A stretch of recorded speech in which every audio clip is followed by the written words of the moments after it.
Welcome to Milan Recording Studios. My name is James Pavel Shakras, and in today's video, I'm going to be giving you guys the second episode of the Time Capsule series. And in today's video, we're going to be taking a trip all the way back to 1959 to take a look at this really cool instrument. But before I do that, I wanted to do a little bit of shameless self-promotion and talk about a couple of things. One of those being the Patreon channel that I have. If you guys like seeing cool videos about odd gear from the past, definitely go think about joining my Patreon account, because it's because of wonderful folks like those who have already joined that I'm able to make fun, interesting, and unusual videos about fun, interesting, and unusual gear. So if you're interested in that, you might want to go check that out and join if you want to. Also, for those of you who want to see musical performances, I've gotten quite a few questions asking, can you make some performance-only videos? Well, that's what my second channel, Milan Recording Studios, is about. So not only do I have videos of myself performing on there, I also have videos of other students from East Tennessee State University doing some really wonderful performance. And not only will you see piano stuff, but you'll also see other things as well, like vocalists and also pianists, guitarists, all kinds of cool stuff like that. And it'll kind of cover just all sorts of different genres as well. I've done some rock and pop covers and with some friends, and also you'll see some classical style performances from ETSU, both from myself and others. So if any of that sounds cool, you might want to go check out Milan Recording Studios as well. If you like listening to music, don't we all? You might like that channel. Anyway, let's go on with this video. So what is sitting here in front of me? And honestly, that's a good question. Even the great and mighty Google didn't have very many answers for what is this thing. The name on the back plate here is Philharmonic Organ Corporation, and when I punched that into Google, I came up with surprisingly few answers. These things seem to be rather rare. They don't seem like something that would be rare, but yet there's very little evidence of them ever existing on the internet, I'll put it that way. I did find a couple of cool little shreds of evidence, though. One of them is actually perhaps very cool, and it's actually an advertisement from a 1959 issue of Popular Science. And what was the advertisement for? This thing. So basically, the Philharmonic Organ Corporation wasn't so much an instrument maker as it was an importer. So this instrument was originally made in Italy, and then it was then shipped to the United States where it was sold. And that's basically how this one came to me. For all I know, it very well may have been ordered through that Popular Science ad.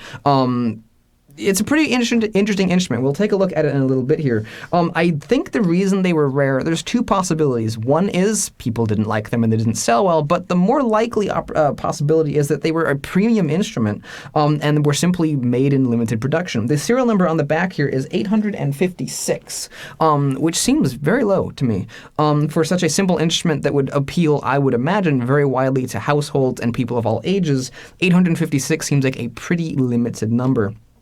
There were at least two different versions and sizes of this instrument. The Popular Science ad references there being multiple versions. I've only seen evidence of two, though. This is the Chord Master, and they also made the Concert Master, which is a larger size that has extra chord buttons. And as far as the instrument itself, that's just about everything I know about its history. If any of you have any additional information about this, if you used to own one when you were younger, there used to be one sitting in the corner of grandma's house, anything like that, tell me. I want to know. Especially if you have any technical information about the history, that's cool. But even if you just have some old story that you remember from your childhood, let me know. I think that'd be really cool to hear more about these instruments. Something I often talk about in my videos about modern digital pianos and gear is I talk about the build quality and what it's like to play the instrument. So what is the build quality of this instrument like? Well, I think you can probably already tell, and based on the fact that it was made in Italy in 1959, the build quality is excellent. The entire case and frame of the instrument is made of wood. It's also very lightweight, which is kind of cool too. So it's actually reasonably portable. It does have a power cable. It's not battery-powered or air-powered. Well, it is air-powered, but it's not battery-powered. And so it's got a cord, so you wouldn't be able to use it in the park, per se. But it is very light and very portable, and the build quality is excellent. You've got solid wood all around. Even the underside of the instrument is just as beautiful as the top bit here. Now, if you were to see this in person, you see that it doesn't look quite as nice as it does on camera. There's a few small little imperfections here and there, but as a whole, it's in mint condition and it's never been refinished. Now, technically, you could give this a light sanding and give it a clear coat and make it look perfectly brand new. But in the world of antique furniture, people like to say that it's only original once, and considering that it is as a whole in like new condition, I don't see a need to refinish it. I think it looks really, really great. Something else I think makes it look really cool is the legs. You guys can take a look at these and let me know what you think. There's something about the shape of this that just looks really familiar. I don't know what it is, but it really reminds me of something. It could be because the shape of it's reminiscent of a Fender Rhodes stage model. But there's just, it looks so 1950s. It's so cool. So these legs are solid metal.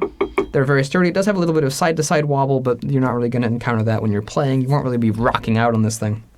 So those legs are certainly more than sturdy. They can hold my weight perfectly fine when I lean on it like that, and it's a very, very sturdy stand. What's even cooler is there's even a little holder underneath for the legs to go. So once again, it seems to be somewhat portable, or designed with portability in mind. We'll put it that way. There's also little standoffs underneath so that if you have the legs folded away, you can set it on a table and it will still work perfectly fine. Now, as I said, this is an instrument. It may look like a radio of some sort, but it's actually an instrument. So how do you play it? This is how. And I love this. That's such a good sound. And then this little lid here just kind of floats here in space. There's no actual supports to it, which is a little bit sketchy, and I feel like if somebody accidentally leaned on this part, it would just get ripped right out. Fortunately, that has not happened yet, and hopefully it will never happen, because I actually really like this thing. So this is the layout of the instrument, and as you can probably see, it's very, very simple to use. I will give you guys a closer up view of this. I know it's a little bit challenging to see it, but essentially you've got your power switch here, you've got your chord buttons here, and you've got the keyboard here, which you can play either with both your hands, like a normal organ instrument, piano thing, or you can use your left hand and play some chords, and then play a melody, or also chords, in your right hand on the keyboard.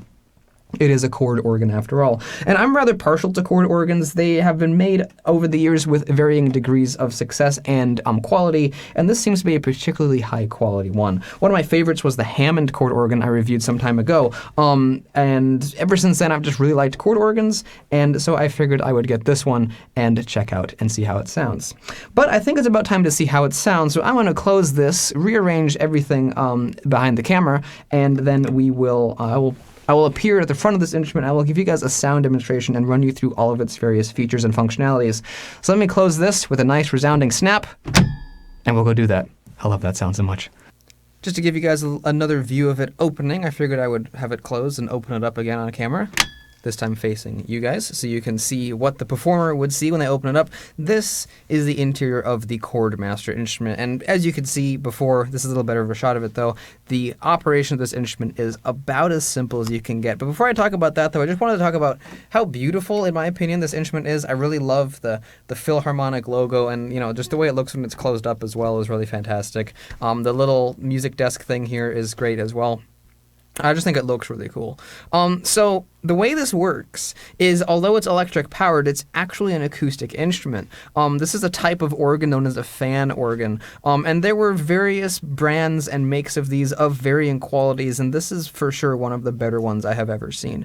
Simon the Magpie on YouTube made a fascinating video about some of the worst fan organs ever made, but this is most certainly one of the best fan organs ever made. It was actually because of his video I went out and looked for fan organs of my own and stumbled across this one, and I was like, you know what? This thing looks really cool. And so I bought it, and it is really cool. Something else that's really cool about it is the sound that the fan makes when it turns on.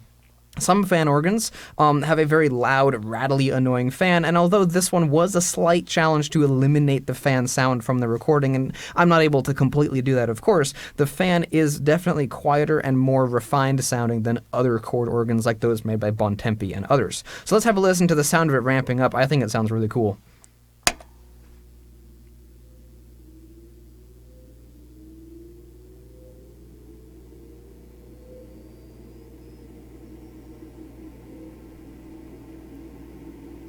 And that right there is about its maximum speed. And so that is the sound of the fan right there. As you can see, it's relatively quiet, especially once I start to play it, you would be able to hear that the fan is relatively quiet compared to the sound of the instrument. So this is a chord organ. I'm actually going to switch this off for the time being. This here is a chord organ, and so the way it works is you actually have chords over here. Now, the difference between the Chord Master and the Concert Master is that the Chord Master has less chords than the Concert Master version. The Concert Master was the other version of this that I know existed, and it had, I believe, all 12 keys, and you had major, minor, dominant, and I think you also had seventh and diminished chords too. But this one here only has major and minor in just a few different keys. You've got B flat, you've got F, C, G, D, A, and then the same in minor, B flat, F, C, G, D, and A minor. So let's switch it back on here, and I shall run you through the different chords, and I'll just play them on here on the buttons. As you can hear, it's already making noise, which is really cool.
that's a quick little taste of the sound of the Chordmaster, and although it is not the perfect musical instrument, personally, I love it. I've always loved the sounds of reed-powered instruments of all different types, whether it be the sound of a melodica, the sound of an antique reed organ, or even the sound of a reed-powered electronic piano like the Wurlitzer 200, not electric piano, like a Wurlitzer 200 or something of that type. Just something about reeds to me sound cool. I also love saxophones and, instruments like that have that the sound is produced by reeds. I just like reed instruments, and so by default, I kind of like this. It does, of course, have a few little flaws. One of them being that it appears, I haven't taken it apart and I don't really want to because I just like it too much. But it appears to me they've put very little thought into dampening the amount of noise the keys make. It could have deteriorated with time, but a lot of the times, like say with digital pianos, they will have dampening types. Usually it's some sort of a felt, sometimes rubber, but usually felt. That's how it is on acoustic pianos as well. That dampens the sound that the keys make when they go down and when they come up. Now, the downward noise these keys make is really quiet, as you can hear. But the noise they make when they come up is really loud and snappy. So that's one little flaw that they kind of didn't really look into. Another strange quirk is that the range that this instrument has, I find to be very strange. As you can see, and as you probably know about pianos, you usually have a pattern of black keys. You'll have a pair of 2 black keys and a pair of 3, and then a pair of 2 and a pair of 3 and a pair of 2. And both beginning and experienced pianists alike will use this pattern of black keys to orient themselves on the piano. However, this one's a bit weird because you've got 2 black keys and then 2 black keys, and then the usual pattern of 3 and 2. And that's because this instrument begins on G, and then it ends on E. And it's a very, I don't know, it's just, to me, this seems like a very strange layout for the keyboard. Usually you'll have 2.5 octaves, and you have 2.5 octaves here. You've got C to C, and then C to C, and then the extra half is kind of partially divided on either side of these 2 octaves. Normally you'll have an instrument start on, say for example, start on C, go up to C, go up to the next C, and then you'll have like C to G above that, and that's where it'll end. But this one's like, no, we're going to start on G and confuse the player with the extra 2 pairs of keys. I keep looking at this G and thinking, oh, that's a C. I mean, it's labeled right here. You'd think I'd look there, but I'm not used to having labels on my instrument. However, I absolutely love this thing. I think it is so much fun to play. Is it a great recording instrument? I mean, obviously not. It's got a fan in it that you have to work extra hard to eliminate. But I think the tone of this instrument is fantastic, and I also think the price of this instrument is fantastic. Now, a lot of instrument manufacturers, especially with pianos, acoustic piano makers, I'm not going to name names here. Honestly, most of them do it. They'll often tell you that, oh, our instrument will appreciate in value and it'll be an investment. And although this can be true for rare limited production pianos that are like 1 of 10, for example, the Busendorfer Dragonfly and Butterfly pianos with the gorgeous inlays in the lid, they make like 14 of them. In 50 years, those may be more than they're worth today. But with your average acoustic piano, that's simply not the case. And that is not the case with this. In 1959 money, this instrument today would be worth almost $900. Just a little bit under $900 today. And I paid $225. So that's the cost discrepancy there. But of course, if someone were to make this today, not only would it probably cost more than $900 to make it and to sell it, it also just simply wouldn't sell because I don't think there are very many people these days are looking for fan organs. That's why you can find them very cheaply online. Even though this is a great instrument for a fan organ, it is, there's not very much demand for these, which is why they're pretty inexpensive. I'm going to play a little bit more on it just because it's a lot of fun to play. What I'm going to do here is play a few different things. I might have to cut one of these out. I'm going to be a little risky here and play something that might get removed from the video. But if it doesn't and I get lucky, you will enjoy it. And if it doesn't and it gets removed, then I apologize for that.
So I think it's safe to say that I'm a big fan of this fan organ. I think it's so much fun to play, and I think that's really just what really drives it home for me. Is it's so much fun to play. Not only does it look cool, I just think, I mean, look at it.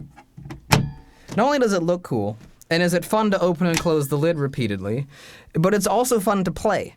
And I think it's just, I've said that already, but I just think that that's just probably the most important thing about this to me.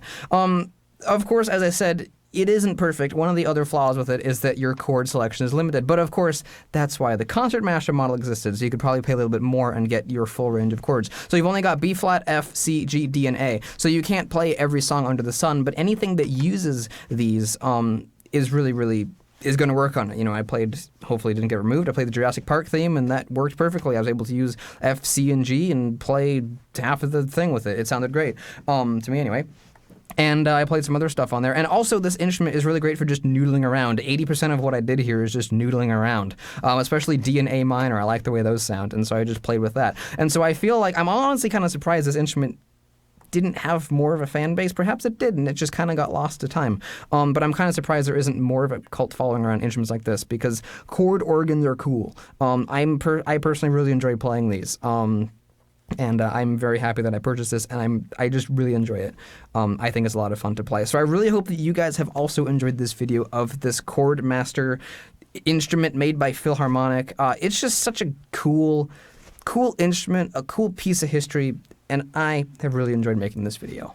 So I really hope that you guys have enjoyed this review of this Chord Master Philharmonic organ. Like I said a second ago, if you're curious how I was miking it, this is how I was using the U87 for my voice and the SM8058 also for the organ and a little bit for my voice. I was running them both at the same time. They both had different qualities. This had a thinner sound for my voice, but a brighter sound for the organ. This had a much better sound for my voice, but a kind of a duller, more full, fat sound for the organ. So I just was like, I'll combine them together, and I think it worked out pretty good. So if you have one of these and you're wanting to know how to mic them, this is how you can do it. You can use a large diaphragm condenser mic and a dynamic microphone positioned above. This is in cardioid mode, by the way. Anyways, with that out of the way, I really hope you guys enjoyed this video, and if you have any suggestions for other cool, unusual gear from the past that I can review, especially if it's relatively affordable, definitely let me know. I've really been enjoying this series of reviewing unusual gear from the past. This one I think is particularly quirky and cool, and I've really enjoyed it. So if you have any suggestions, again, if you have any info about this as well, let me know. If you have any suggestions about other historic, interesting, quirky, odd instruments that I can review, let me know. And heck, if you even have one yourself that you'd like me to review, let me know, and if you're interested in lending it to me, you can do that if that's something you wanted to do. Anyways, hope you guys have enjoyed this video. I know I certainly have. And if you're new to the channel, you might want to go check it out. I've got lots of cool videos of acoustic pianos, electric pianos, digital pianos, and all sorts of other stuff now. So if any of that sounds cool, you might want to think about checking out my content. And if you like it enough, you might want to think about subscribing. And if you do that, thank you very much, and I'll see you in the next video. Goodbye.